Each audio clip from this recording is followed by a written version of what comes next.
Alright, everybody. Just in case we're a little crunched on time, I wanted to make sure I covered this on a video to help everybody out. So we've covered difference of squares, and with difference of squares we have, a minus b, a plus b. Where here it's prime. It cannot be factored. And the four requirements we have to have subtraction, we have to have a binomial, we have to have even exponents, and we have to have even exponents because we have to have perfect squares. All right, but now we're going to look at cube rule. All right, so I'm just going to give the rule out instantly. So we got a minus b, a squared plus ab plus b squared. And then we have a rule for addition, right? Unlike the squares. Right, so we have two rules here. All right, and we got a subtraction, we got an addition, and we have four requirements again. And some of them are the same, right? So we have to have a binomial, right? But we could have subtraction or we could have addition. Either or is fine here. Now we don't need perfect squares. We need perfect cubes. And to go with perfect cubes, we don't need even exponents. We need exponents divisible by 3.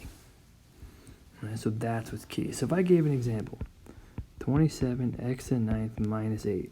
My thought process to figure out what I have is what's the third gets me that, and what's the third gets me that. So I'm thinking 27. I need 3. Right? How many x's do I need? Do the power to the power rule, which we multiply 3x to the third. What gets me 8? 2. Right? That's my key thing. Now I got my A, I got my B. To fill out my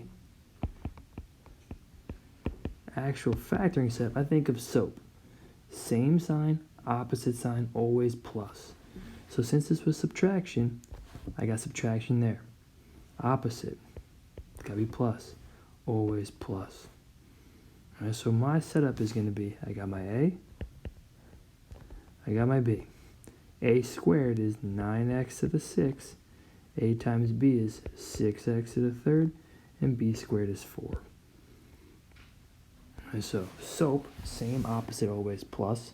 And I think it's key to think about those parentheses, like what gets this, what gets that. That helps me organize my thoughts.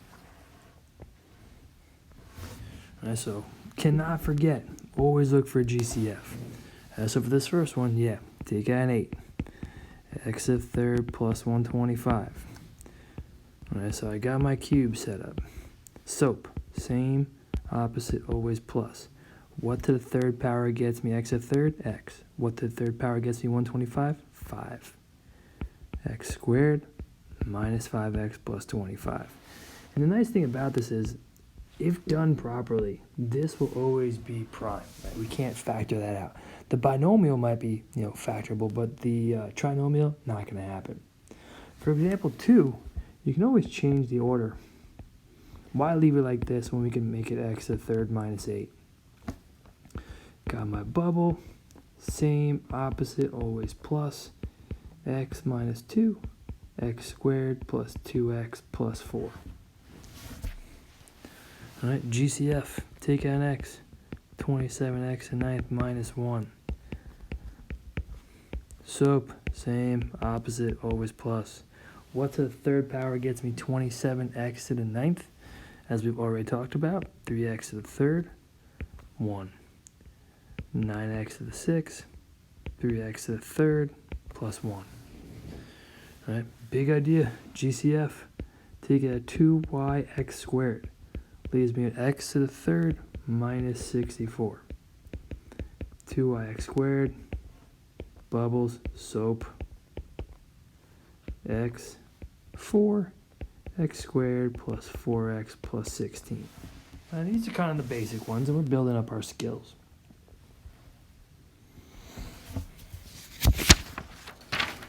Right, now problem like 5. Again, you look at 5, like x, y, y, x.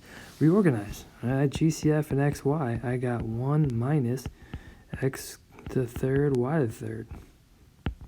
All right, xy, 1 minus xy, SOAP, plus 1 xy, x squared, y squared. All right, big deal here. Problem 6. The issue with problem 6 is there's both options. You could do squares, you could do cubes. If you have the option of both, difference of squares has priority. If you could do squares, if you could do cubes, we're going to do squares. And we'll talk about why in a second. If I did squares, x to the third minus 1, x to the third plus 1.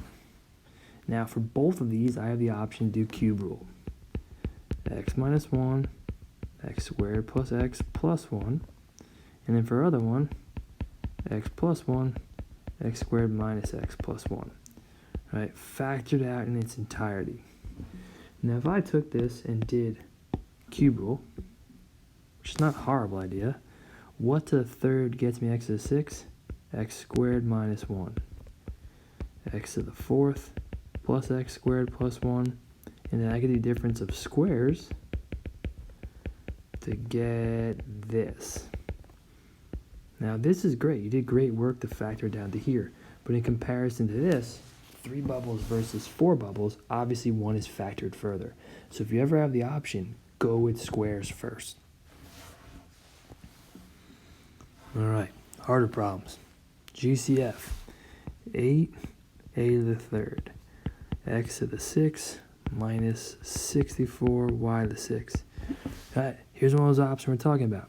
Even exponents, perfect squares, subtraction, right? Binomial. We could do squares, right? So you could do cubes, you could do squares. I'm going squares. 8 to the third, x to the third minus y to the third, x to the third plus 8y to the third. All right, what do we have now? Guess what? Just like the previous problem, we could do cubes. All right, this is a big one. A lot going on here. So I got minus plus x 2y x squared 2xy y squared. All right, so I got x plus 2y minus plus x squared 2xy y squared. Big answer. Fact out as far as it can go. All right, is there a GCF here? Nope, no GCF, so let's jump right into it. 2x minus 7y to the fourth. 4x squared plus 14xy to the fourth plus 49y to the eighth. Right, no special rules there. We just do the problem the way it is. Last one. All right, take out 3. I got 27x to the 6 plus y plus 2 to the third. Know what this is? This is like the harder difference of squares setup, where you had that binomial squared. Right? This is the exact same idea. Right, so we have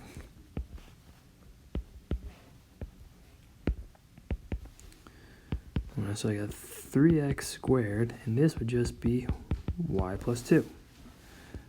9x to the fourth, 3x squared times y plus 2, and y plus 2 squared. So we got a little bit of simplifying to do now. 3x squared plus y plus 2, 9x to the fourth minus 3x squared y minus 6x squared plus, if we FOIL this out, we got y squared plus 4y plus 4. And then can we actually simplify anything there? No. There's our final answer, and we're done.